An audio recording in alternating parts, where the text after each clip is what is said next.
존경하는 국장님, 정상 여러분, 어려운 시기에 함께하게 되어 힘이 됩니다. 정상회의 개최를 위해 리더십을 발휘해 주신 볼키아 국장께 감사드립니다.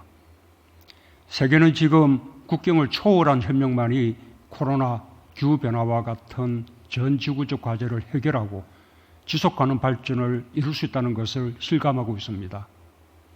세계 인구의 54%, 세계 GDP의 62%를 차지하는 동아시아의 결속은 코로나 극복과 기후위기에 대응하는 국제사회의 연대와 협력에 크게 기여할 것입니다. 위기를 기회로 반전시키기 위해 EAS가 더욱 단단하게 함께하길 바랍니다. 동아시아 지역 백신 접종률은 국가별로 큰 격차를 보이고 있습니다. 한국은 코백스 역달러 공여 약속을 이행하고 글로벌 백신 생산 허브의 한 축으로서 백신의 공평하고 신속한 보급을 위해 최선을 다하겠습니다.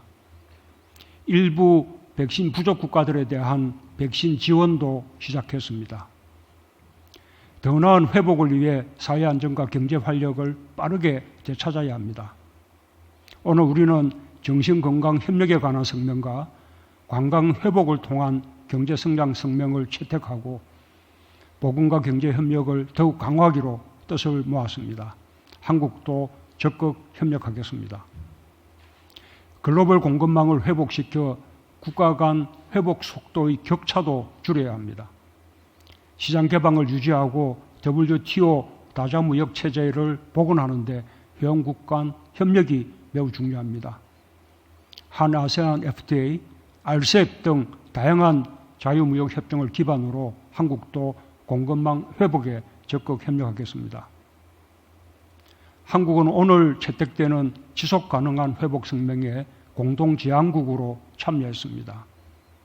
기후위기야말로 연대와 협력 없이 해결할 수 없습니다.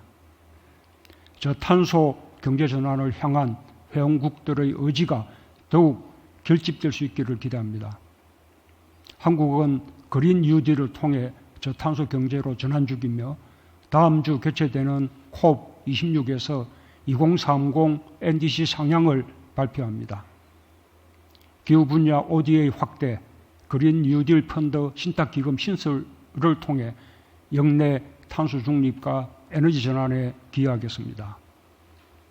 의장님, 정상 여러분, 한국은 한반도의 평화와 동아시아 평화와 번영의 시작이라는 믿음으로 한반도 비핵화와 평화를 위해 최선을 다해왔습니다.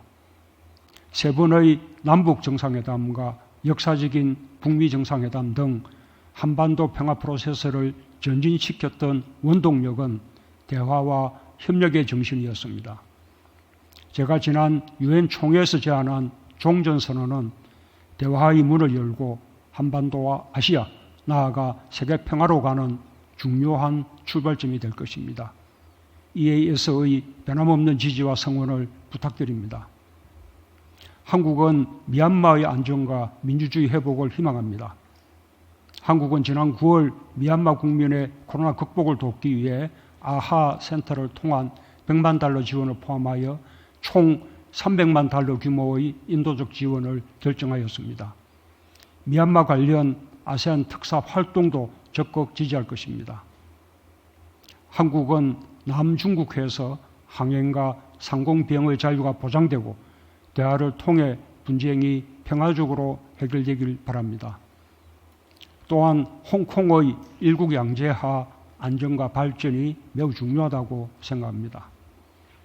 한국은 인도태평양 지역에 대한 아세안의 관점이 중요하다고 생각하며 AOIP와 같은 인도태평양 지역 협력 구상과 한국의 신남방 정책을 연계하여 협력하는 등 평화롭고 안정적인 지역 구축을 위한 EAS의 노력에 항상 함께하겠습니다.